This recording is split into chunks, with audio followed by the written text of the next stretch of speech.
Welcome back to another episode of The Lion, the Way, and the War, where we discuss Jesus, his church, and the spiritual battle that surrounds us all. Stop. I have no idea why I said it that way. Do that again?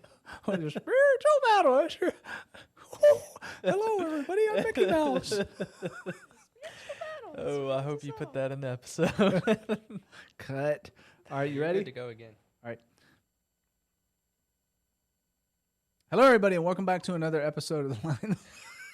Can you do that one more time and not shout into the mic? The spiritual battle that surrounds us all. All right. Just give me a good happy medium. All right, hang on. Let me get serious again. Hello, everyone, and welcome back to another episode of The Lion, the Way, and the War, where we discuss Jesus, his church, and the spiritual battle that surrounds us all. My name is Craig Allison. My name is Brandon Bonner. And we'll be your host.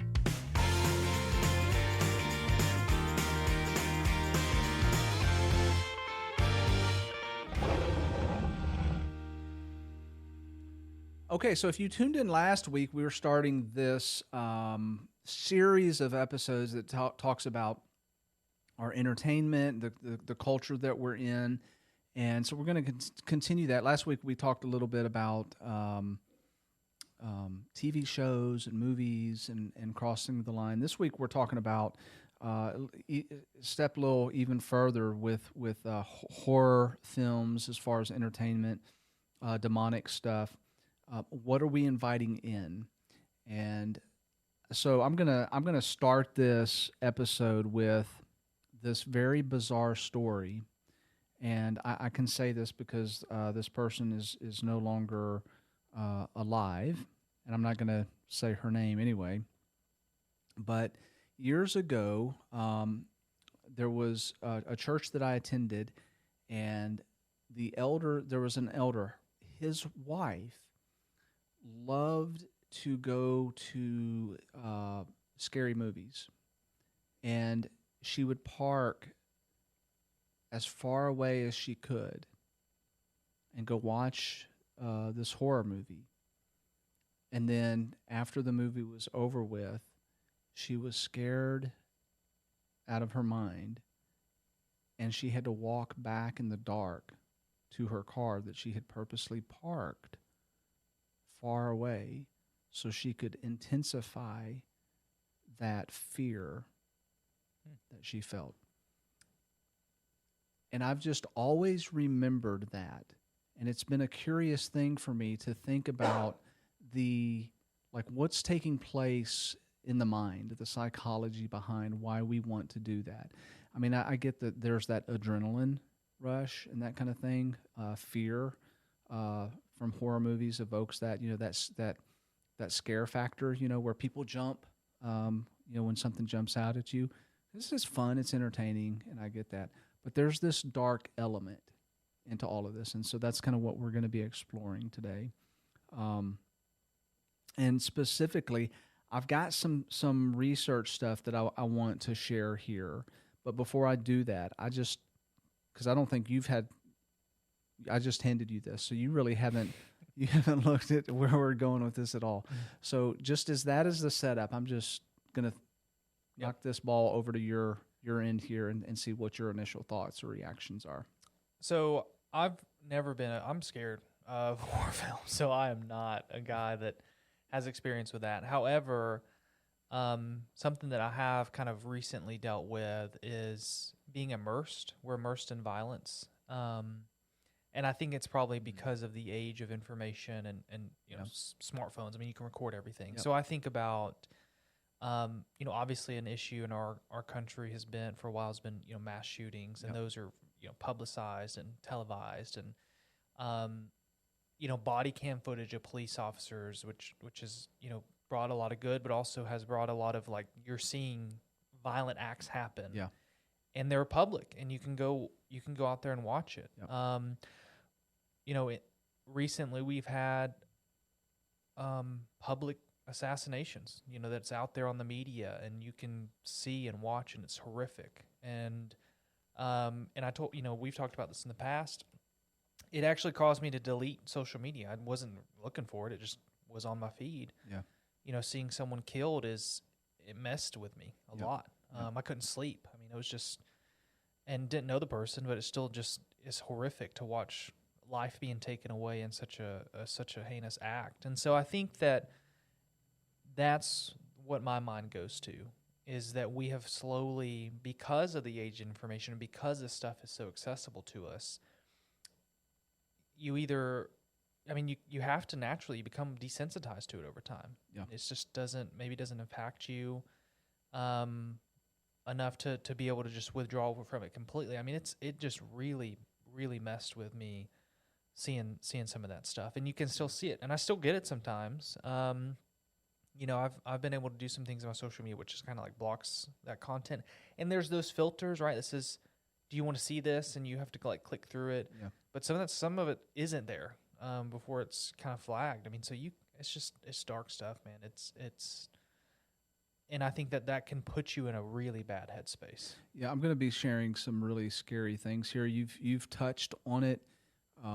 Here's the horrifying thing is that when you start down that road, it pulls you in and you begin seeking it out. It is very dark. It is very sinister. So let me share some of the research here.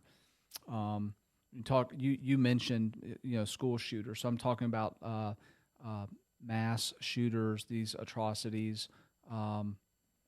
So the research has found that the vast majority of these perpetrators that go to like schools, they start gunning down children, kids, and we look at that and like a lot of times what media comes out and says is these folks were mentally ill, they had an agenda, maybe it was politically motivated. Here's the fact though, that the vast majority of these kids, this is the part that is not publicized, that they were immersed in very dark, very violent content. So they were seeking it out on their social media feeds. You mentioned, the thing where you have to click and say, that you want to see that. They're bypassing all of that. They're searching out these videos and clips and snippets of actual people having their lives taken. They have a violent fascination with violence, death, or notoriety. There's a desensitization process to this violence that begins to take place. So this repeated exposure to violent media leads them to this reduced emotional response to violence. So they are less disturbed by violence. They're less empathetic towards victims. You saw this, and you were probably alluding to the Charlie Kirk assassination. So what was interesting in that case is that, first of all, there weren't filters. It just was popping up on people's feeds, seeing this guy's life being taken from him. But what was very interesting was the mass amount of people that came out. This is indicative of how pervasive this is that we're talking about, that had no sensitization to it. They were laughing. They were making jokes. He deserved it. And that's just the surface. It got a lot worse than that. And we're not talking like a couple hundred people. We're not talking a couple thousand. We're talking tens of thousands of people making those crass comments, reposting the video, that kind of thing. So that tells you just how pervasive this issue is and just how desensitized our culture has become to the horrific, the truly dark stuff. Okay. Another research finding, the more participants were used to media violence, the less emotionally responsive they became over a lot of different areas of their life. So over time, their fear decreases. In some cases, pleasure response to violence increases. So that's that seeking out behavior that you see.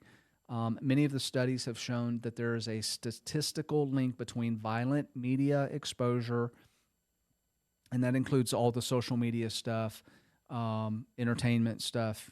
It's all lumped there together. So violent media exposure, dark matter consumption, and aggressive thoughts, feelings, and behaviors. So a statistical link to those.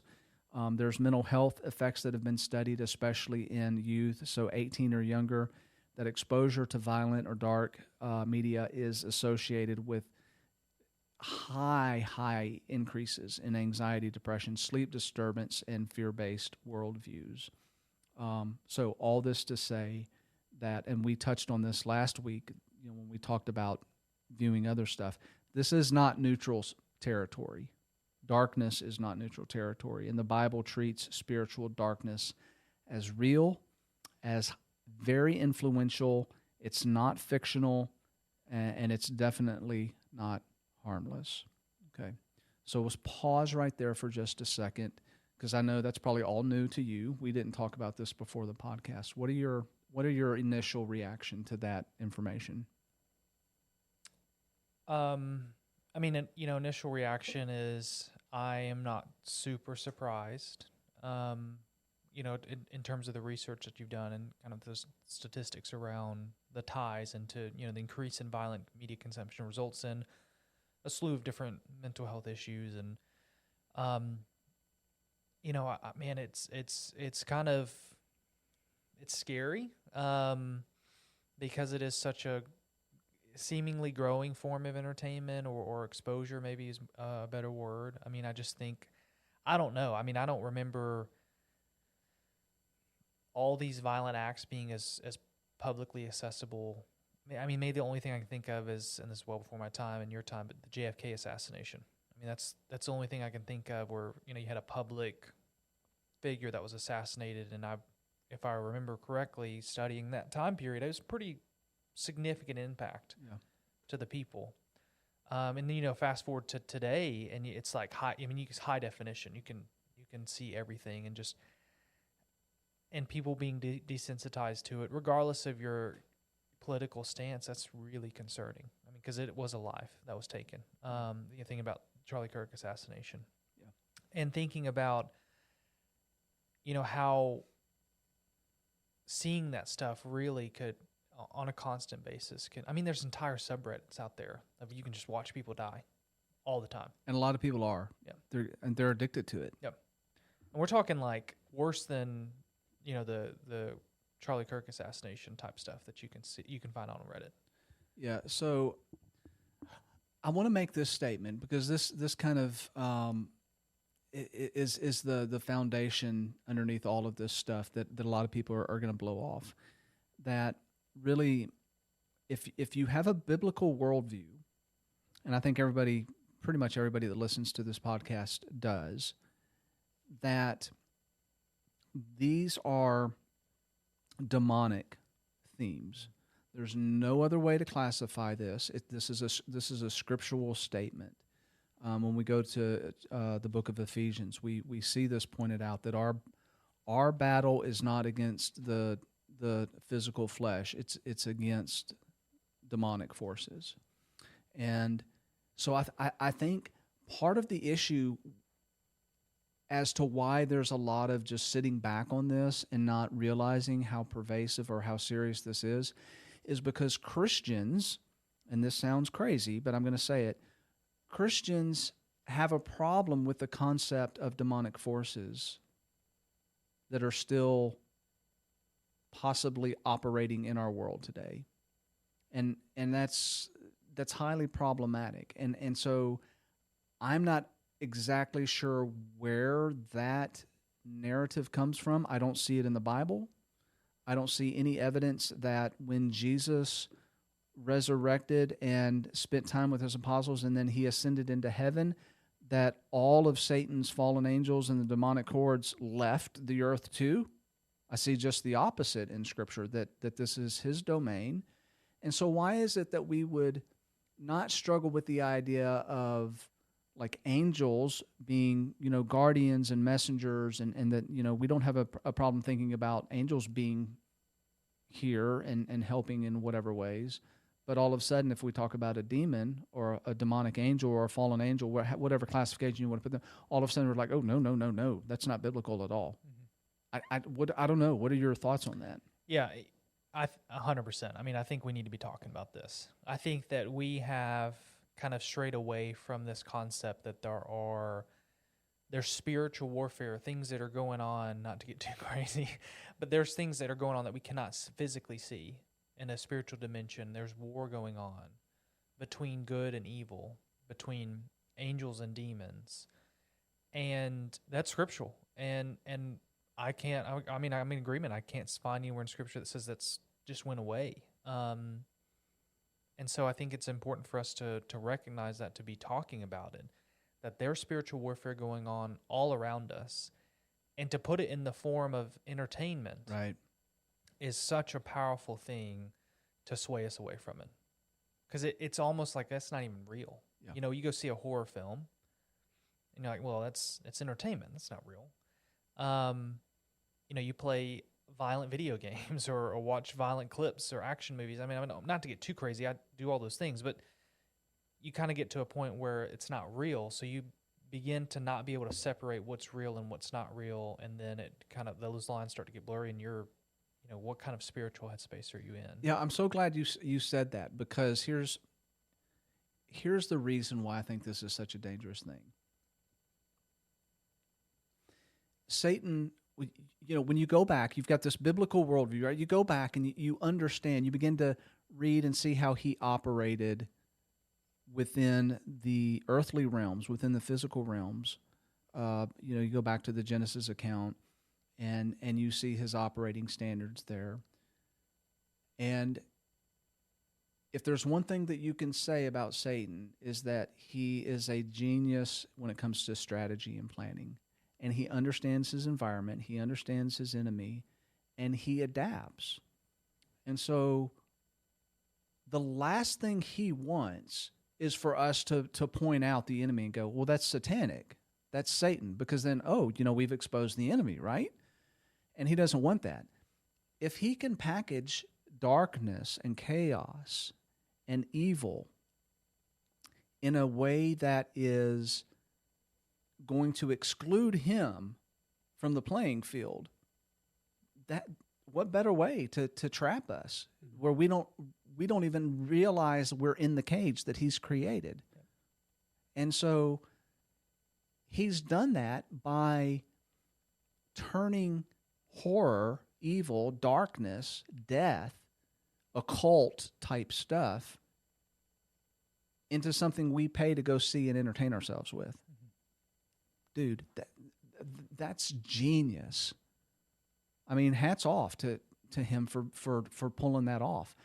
And you know, it just look at how pervasive it is. You know, I went through some of the numbers there, and that's why there's other examples, but the Charlie Kirk one is the most recent that stands out. When I'm talking about, like, you had tens of thousands of people that were embracing and celebrating something that was horrific. You know, that is look at the revenue from the movies in Hollywood that are putting out. The amount of demonic movies that are being put out has exponentially grown year after year after year. That's telling a story, right? Yeah. Yeah, and I want to go back to something I said last week, and it was self-awareness.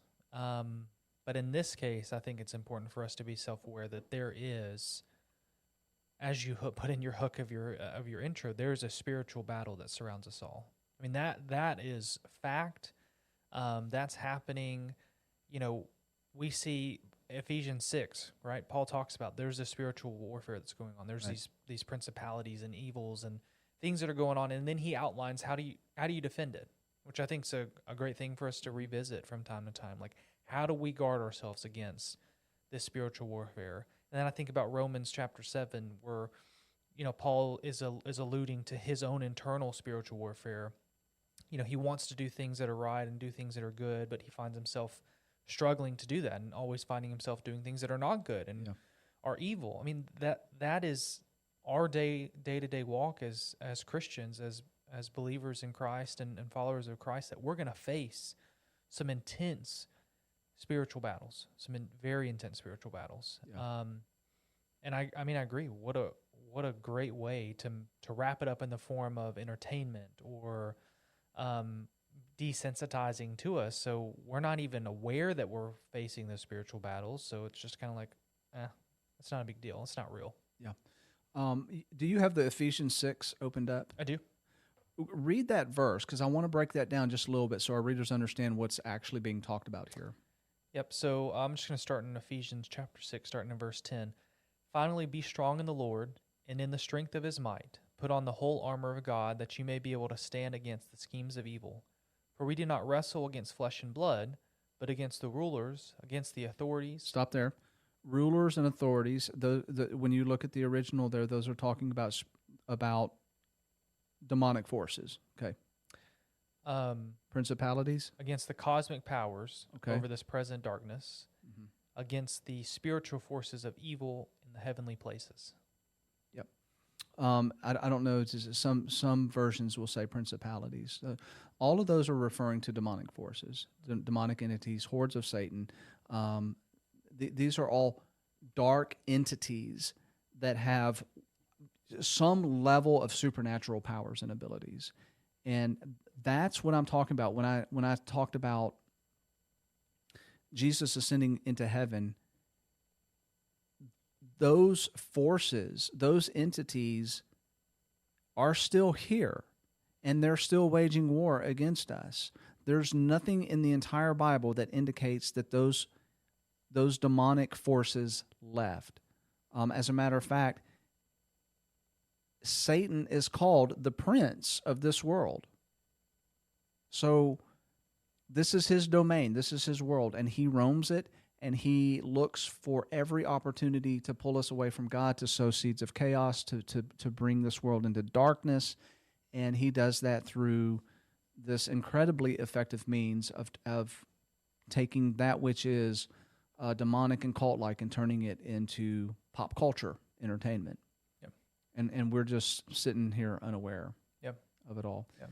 And so I think about, I've seen some clips, and I know this is, I'm going to get some hate on this one because of some of the names that I've listed here. Again, last week I drew a line, so I'm on this theme now of actually calling things out, just so people will with this context in mind, go back and I encourage you, go back and look at some of this stuff. It is not done by accident. There's intention there.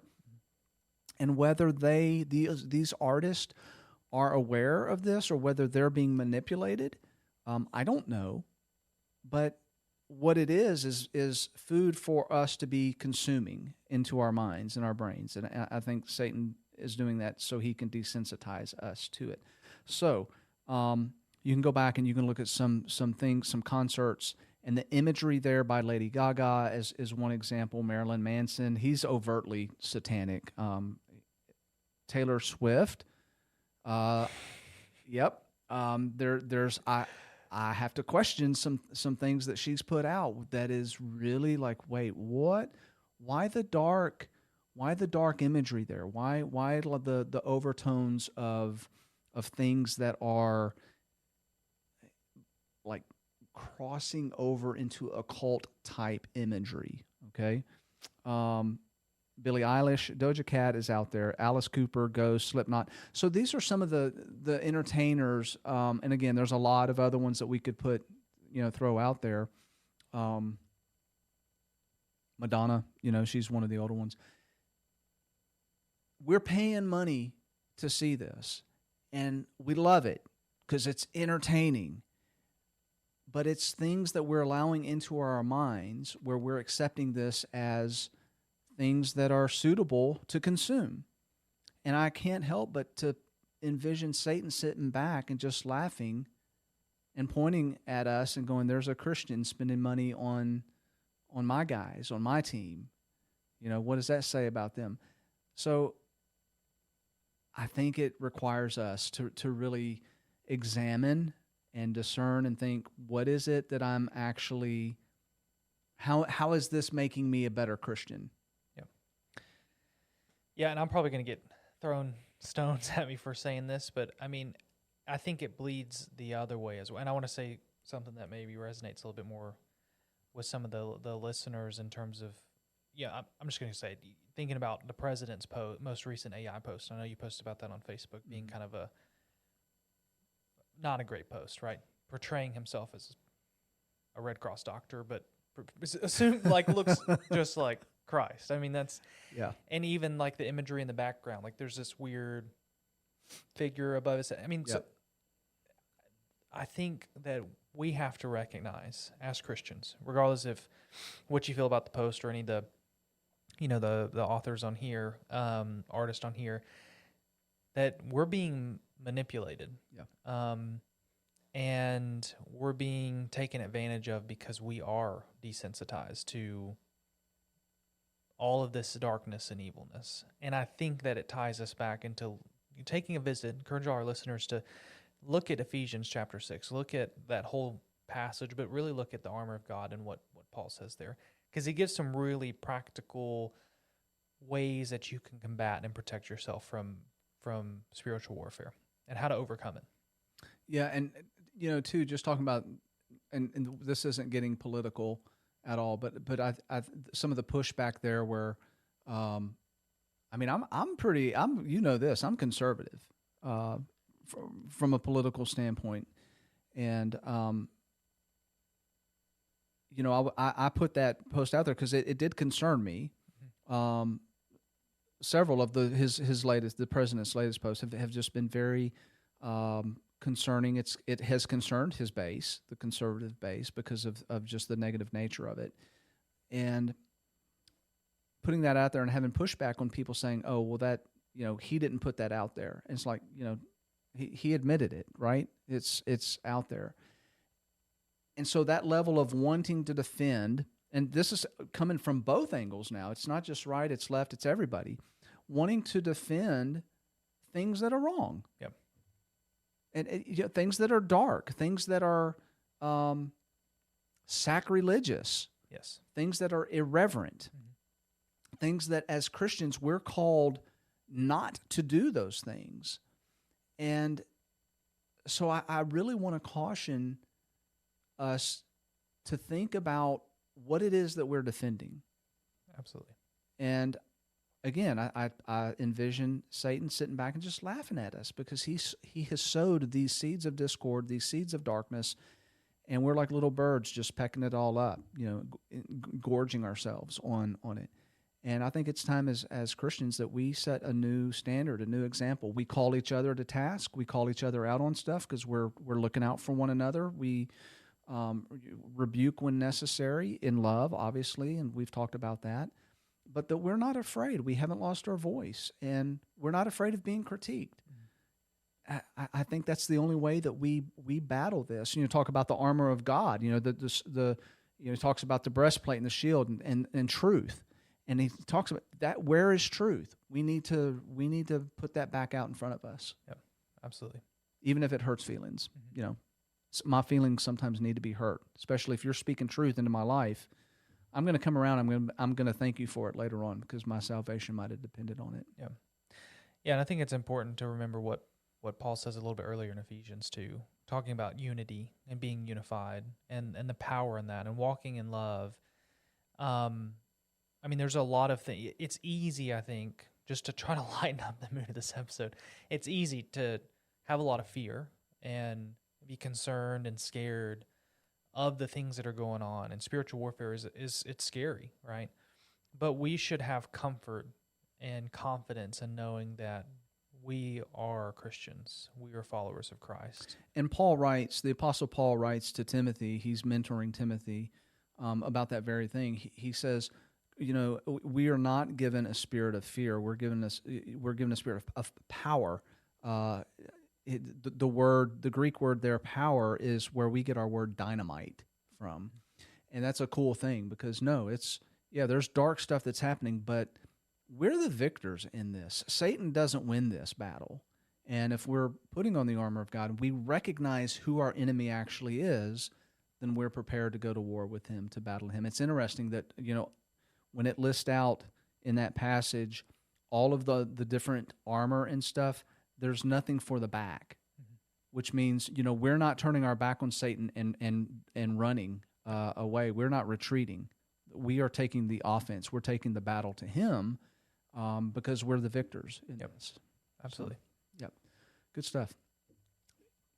Closing thoughts? Yeah, I mean, I think that I